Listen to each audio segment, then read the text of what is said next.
Welcome to our channel. इस video में हम अर्धवार्षिक परीक्षा कक्षा 7वीं के विषय विज्ञान के लिए प्रश्नों के उत्तर करेंगे। अगर आपने हमारे चैनल को अभी तक सब्सक्राइब नहीं किया है तो जल्दी से सब्सक्राइब कर लीजिए और इस वीडियो को लाइक कर अपने फ्रेंड्स को जरूर शेयर करें।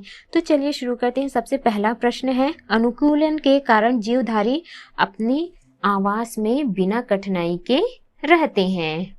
दूसरा है, प्लेटलेट्स रक्त को जमाने में सहायक है। तीसरा है, रेशों को धागे में बदलना रीलिंग कहलाता है। प्रश्न चौथा है, पत्तियों पर रंध्र पाए जाते हैं जिनके द्वारा श्वसन होता है। प्रश्न पांचवा है, किसी वस्तु की सतह द्वारा घेरा गया स्थान क्षेत्रफल कहलाता है।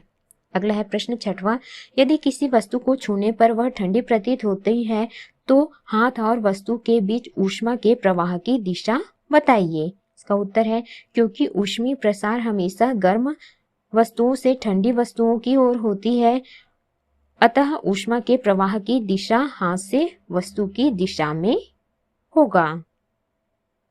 अगला है प्रश्न सातवां, थर्मामीटर में पारा ऊष्मा पाकर चढ़ने लगता है, क्यों? इसका उत्तर है, थर्मामीटर में पारा ऊष्मा पाकर ऊष्मीय प्रसार के कारण ऊपर चढ़ने लगता है। अगला है प्रश्न, ऊन हमें किन किन जंतुओं से प्राप्त होता है? इसका उत्तर है, ऊन हमें भेड़, बकरी, ऊंट, खरगोश, घोड़ा तथा लद्दाख में याक आदि जंतुओं से प्राप्त होता है। अगला है प्रश्न नौवां, परावर्तन के नियम लिखिए। इसका उत्तर है, परावर्तन के नियम निम्नलिखित हैं। पहला, आपतित किरण, परावर्तित किरण तथा आपतन बिंदु पर अभिलंब एक ही तल में होते हैं। दूसरा, आपतन कोण सदैव परावर्तन कोण के बराबर होता है। अगला है प्रश्न 10वां, फेफड़ों के क्या कार्य हैं? इसका उत्तर है, फेफड़े शरीर के विभिन्न भागों से लाए हुए कार्बन डाइऑक्साइड युक्त रक्त को ऑक्सीजन युक्त रक्त में बदलता है और कार्बन डाइऑक्साइड गैस को शरीर से बाहर निकालता है। अगला है प्रश्न 11वां, हम गर्मी के दिनों में सफेद या हल्के रंग के कपड़े क्यों पहनते हैं? इसका उत्तर है, सफेद या हल्के रंग वाले कपड़े ऊष्मा के बुरे अवशोषक एवं उत्तम परावर्तक होने के कारण सूर्य की ऊष्मा को बिना अवशोषित किए परावर्तित कर देते हैं, जिससे कपड़े शीघ्र गर्म नहीं हो पाते हैं और हमें गर्मी नहीं लगती है। अगला है प्रश्न, आसुत जल से आप क्या समझते हैं? इसका उत्तर है, आसुत जल ऐसा जल जिसमें लवण की मात्रा बिल्कुल नहीं होती है, उसे आसुत जल कहते हैं। यह जल का शुद्धतम रूप है। प्रयोगशालाओं में प्रयोग के लिए इसकी आवश्यकता होती है। आसुत जल प्राप्त करने के लिए जल को गर्म कर वाष्प में तथा वाष्प को संघनित करके जल में बदला जाता है। वर्षा का जल आसुत जल है। आसुत जल में ऑक्सीजन की मात्रा नहीं होती है। अगला है प्रश्न, उत्सर्जन तंत्र का नामांकित चित्र बनाइए। तो इसके उत्तर में आपको इस प्रकार से उस मनुष्य के उत्सर्जन तंत्र का नामांकित चित्र बनाना है। अगला है प्रश्न, पेशियां कितने प्रकार की होती हैं? लिखिए। इसका उत्तर है, पेशियां 3 प्रकार की होती है। पहला, ऐच्छिक पेशियां, यह हमारी इच्छा से कार्य करती है, जैसे हाथ हिलाना या चलना। हमारे कंकाल से जुड़ी हुई मांसपेशियां ऐच्छिक हैं।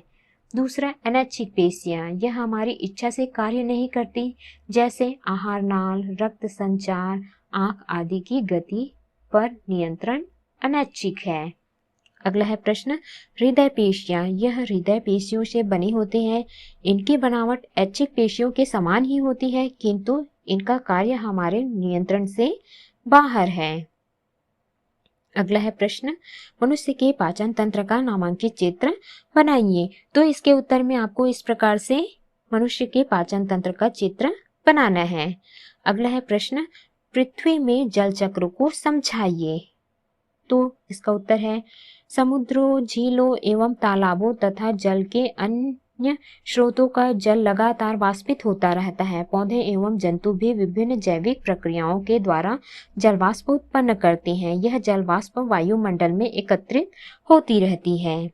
तो इसमें इस प्रकार से जल चक्र का चित्र बनाना है। जल वाष्प हल्की होने के कारण ऊपर की ओर जाती है। वायुमंडल की ऊपरी सतह का ताप कम होने के कारण यह जल वाष्प छोटी छोटी बूंद के रूप में संघनित हो जाती है एवं बादल बनाती है। बादलों में जल की बूंदें पास पास आती हैं तो पानी की बड़ी बूंदें बन जाती हैं तथा वर्षा के रूप में गिरने लगती हैं। इस प्रकार जल पुनः जल स्रोतों में पहुंच जाता है तथा जल चक्र पूर्ण हो जाता है। अगला है प्रश्न, मनुष्य के श्वसन तंत्र का नामांकित चित्र बनाइए। तो इसके उत्तर में इस प्रकार से आपको मनुष्य के श्वसन तंत्र का नामांकित चित्र बनाना है। तो इस प्रकार से हमने अर्धवार्षिक परीक्षा के लिए महत्वपूर्ण प्रश्नोत्तर किए। अगर आपने हमारे चैनल को अभी तक सब्सक्राइब नहीं किया है तो अन्य विषयों के लिए भी हमारे चैनल को जरूर सब्सक्राइब कर लिए और अपने दोस्तों को जरूर शेयर करें।